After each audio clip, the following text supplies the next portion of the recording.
Sa bagong balita na ating nakalap, tuluyan ang na-deliver ng India sa Pilipinas ang mga bagong BrahMos Supersonic Anti-Ship Missile System na nabili ng bansa sa ilalim ng Horizon 2 ng AFP Modernization Program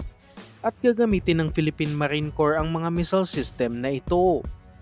I-deliver ito sa bansa nitong Biyernes, ika-19 ng Abril taong 2024, gamit ang C-17A Globemaster III Strategic Airlifter at makikita ang mga missile tubes na dala-dala ng naturang aircraft. Marami pang inaasahang darating na ibang components ng missile system dahil sa ating nakikita, wala pa ang mismong missile firing unit o ang kinakargahan na truck ng mga missiles at wala din pati ang radar system nito kasama na ang command and control vehicle. Sa kabila nito, malaking pagbabago pa rin ito para sa ating hukbong sandatahan dahil ang mga missiles na ito ang pinakamalakas na sandata na mayroon ng ating bansa sa buong kasaysayan na kayang magpalubog ng isang malaking warship. Makasaysayan din ang delivery na ito para sa bansang India dahil ito ang kanilang pinakaunang major arms export na isang malaking hakbang din para sa kanilang bansa upang makilala ang kanilang mga defense product. Nasa 3 battery ng BrahMos ang binili ng Pilipinas at ang isang baterya ay mayroong nasa 3 missile launchers, pati na rin mga radar system at command and control vehicle at nabili ng bansa ito sa halagang nasa 18.9 billion pesos. Sa suma total, nasa 40 BrahMos missile ang in-order ng Philippine Marine Corps at alam naman nating kulang na kulang pa ito upang masabing sapat na ang pangdepensa ng Pilipinas, ngunit plano pa itong dagdagan ng ating gobyerno. Nagpahayag din ang Philippine Army ng kanilang interes upang bumili ng sarili nitong mga BrahMos missile dahil nakapokus ng Army ngayon sa external defense upang makatulong sila sa pagdepensa ng ating territorial waters. Sinasabing maglalaan ng 10 billion pesos para makabili ang Army nito at nasa 2 baterya ang kanilang kukunin ngayong Horizon 3 ng Modernization Program at sana'y mabigyan na ito ng agarang pondo ng ating gobyerno. Malaki ang sakop na kayang depensahan ng BrahMos missile dahil may range ito ng nasa 290 kilometers na kung saan kaya na nitong abutin ang malaking parte ng West Philippine Sea at magdadalawang isip ng sino mang magtatangkang lumusob sa Pilipinas. Maliban sa mga BrahMos, marami pang ibang ino-offer ang India sa Pilipinas katulad na lang ng kanilang Prachand Multirole Light Attack Helicopter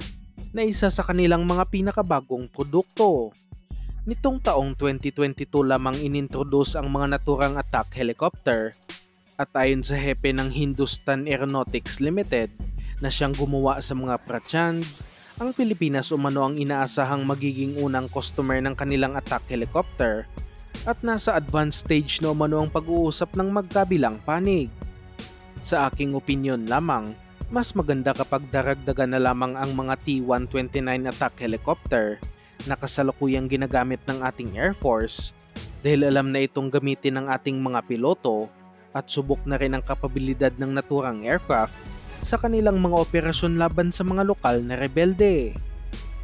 Hindi pa alam kung ano ang naging interes ng Pilipinas sa mga Prachand attack helicopter ng India, ngunit ang impormasyon na aking nakalap sa ngayon ay handa ang Hindustan Aeronautics Limited na makipag-partner sa lokal na kumpanya dito sa ating bansa upang i-assemble dito sa Pinas ang mga naturang aircraft. Kung ating pagbabasehan sa papel, mas madaming kayang dalhing armas ang mga Prachand helicopter kumpara sa T-129 attack helicopter ng Turkey. Mas mabilis at mas mahaba ang range at napakataas ng kayang abutin ng Indian helicopter. Maliban sa attack helicopter, patuloy din nilang sinusulong sa Pilipinas ang kanilang Haltejaz Multirole Combat Aircraft na ilang beses na rin nilang inoffer sa ating bansa. Nilaglag na rin ng Philippine Air Force ang Haltejaz sa kanilang proyekto dahil mas gusto nila ang mga aircraft katulad ng JAS 39 Gripen ng bansang Sweden at F-16 Viper ng Estados Unidos at mas bagay talaga ang Haltejaz sa ating Navy. Kayang magdala ng aircraft na ito ng mga BrahMos NG missile na isang mas bagong bersyon at mas maliit at 50% na mas magaan kumpara sa binili ng Philippine Marine Corps, ngunit kaya pa ding magpalubog ng warship. Nasa 290 kilometers pa din ang range ng BrahMos NG at ang mas maganda pa dito ay mas mabilis ito dahil may maximum speed ito na nasa Mach 3.5 o nasa 4,300 kilometers per hour, kaya napakaganda kung makukuha din ito ng Pilipinas. Kailangan ng bansa ng mga anti-ship missiles kung gugustuhin nating maprotektahan ang ating teritoryo dahil alam naman nating napapalibutan ng karagatan ng ating bansa at tanging sa dagat lang din dadaan ang sinumang lulusob sa ating teritoryo. Huwag din nating ismulin ang mga armas na gawang India dahil ang paggawa nito ay kanilang natutunan sa bansang Russia na isa sa may pinakamagandang missile program sa buong mundo at isa din ng India sa tinuturing na military superpower country.